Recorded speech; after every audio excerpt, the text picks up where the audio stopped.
Hey, salut, ici Kaja Corée pour une nouvelle vidéo. Aujourd'hui, je vais t'apprendre comment on construit une phrase en coréen. Tu n'as pas besoin de savoir parler coréen pour suivre cette vidéo. Je vais simplement t'expliquer comment les phrases coréennes fonctionnent. Bref, on est parti. Juste avant de commencer, n'oublie pas de t'abonner à la chaîne en activant la petite cloche pour ne manquer aucun cours de coréen et également de liker la vidéo si mon contenu te plaît. Merci. La langue coréenne, c'est une langue qui fonctionne différemment du français. Totalement différemment du français. Donc quand tu apprends le coréen, je te conseille fortement de ne pas t'appuyer sur le français, ne pas essayer de faire des traductions mot à partir du français. En fait, il faut que tu apprennes à penser en coréen directement. Alors je sais qu'on n'est pas habitué à faire ça parce que les langues qu'on apprend à l'école, par exemple l'anglais, l'espagnol, l'allemand, finalement, leur grammaire ressemble au français dans leur construction, dans la manière dont les mots s'agencent entre eux, mais le coréen, lui, est différent. Pour à peu près tout en fait. Donc il va falloir s'habituer à ce nouveau style de phrase qu'on va voir au fur et à mesure des vidéos. Ce n'est pas compliqué, le coréen n'est pas une langue compliquée. La langue coréenne est une langue globalement simple et logique, mais différente. Donc on a besoin d'un petit temps d'adaptation. Alors, la règle du coréen que tu dois absolument retenir, sinon ta phrase sera fausse dans tous les cas, le verbe se place toujours en fin de phrase. Je répète, le verbe se place toujours en fin de phrase. Donc là où en français on a des phrases du style sujet plus verbe plus complément, en coréen on aura des phrases du style sujet plus complément plus verbe. Je mange du kimchi, en coréen c'est je du kimchi mange. Deuxième point, les éléments de la phrase sont marqués par des particules. Alors qu'est-ce que c'est, les particules?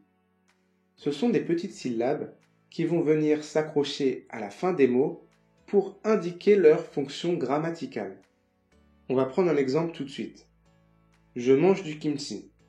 On a dit en coréen, ça donne 저는 du kimchi, kim치를 mange. 먹어요. 저는 김치를 먹어요.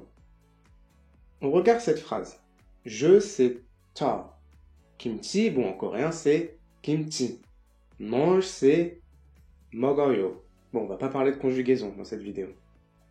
Et là, vous voyez qu'il y a deux éléments supplémentaires dans cette phrase. On a 는 et 는.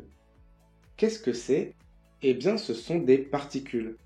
Dans cette phrase, on a deux particules, pour lesquelles je consacrerai une vidéo entière bien sûr, pas d'inquiétude. Donc on a la particule 는, qui va indiquer que l'on parle de 저. 는, ce qu'il dit, c'est que la phrase concerne 저, elle concerne je.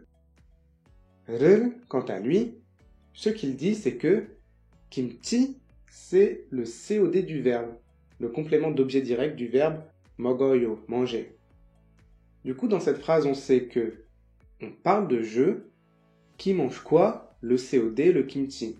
Donc, 저는 김치를 먹어요. Je mange du kimchi. Les Coréens aiment bien simplifier les phrases, surtout à l'oral. Ils aiment bien contracter certaines formes grammaticales et ils enlèvent certaines particules. Si on reprend la phrase je mange du kimchi, 저는 김치를 먹어요. Alors tu pourrais me dire, mais attends, il y a je, le kimchi et mange, c'est évident que la phrase c'est je mange du kimchi. On n'a pas besoin de particules pour ça. Et tu aurais raison. Mais attention, on ne peut pas toujours enlever les particules. Certaines sont obligatoires. Et il y a des cas où elles sont nécessaires. C'est pour ça que je te conseille fortement de toujours les mettre, en tout cas au début de ton apprentissage du coréen, pour que tu comprennes bien comment elles fonctionnent. Et petit à petit, s'il est possible de simplifier, on verra comment au cours de prochaines vidéos, alors fais-le. En guise d'exemple, quelqu'un me demande ce que je mange. On parle déjà de moi, donc on n'a pas besoin de préciser 저는. On sait que je suis celui qui est concerné par la phrase. Et je m'apprête à dire que je mange du kimchi. Il n'y a aucune ambiguïté dans cette phrase, je peux très bien répondre kimchi 먹어요. Et cette phrase se traduirait toujours en français par « je mange du kimchi », même si là on a juste écrit « kimchi mange ». C'est un peu la magie du coréen. Dans quel ordre on doit mettre les compléments? 저는 포크로 김치를 먹어요. Qu'est-ce que j'ai ajouté? 포크로. 포크, c'est une fourchette. Et 로, c'est la particule du moyen, de la manière. Donc, avec une fourchette. Je mange du kimchi avec une fourchette. Du coup, vu que les particules servent à indiquer les fonctions grammaticales de la phrase, tu vas me dire, on s'en fiche de l'ordre, pourquoi pas? 저는 김치를 포크로 먹어요. Eh bien, ça marche aussi. Vu que les particules sont présentes, on sait quel mot a quelle fonction grammaticale dans la phrase, donc il n'y a aucune ambiguïté et la phrase est bonne. Cependant, à l'oreille de certains Coréens, il y a des phrases qui vont sembler plus ou moins naturelles en fonction de l'ordre des particules. Et ça, c'est l'expérience qui te l'apprendra. Mais c'est comme en français. Quand je dis « je mange du kimchi avec une fourchette », tout va bien. Mais si je dis « je mange avec une fourchette du kimchi », bah, c'est correct, mais on a quand même une impression bizarre de phrase un peu mal formulée, même si ça passe. Eh bien, c'est pareil en coréen. Comme d'habitude, la fiche PDF de ce cours est disponible sur le site de Kajakoré.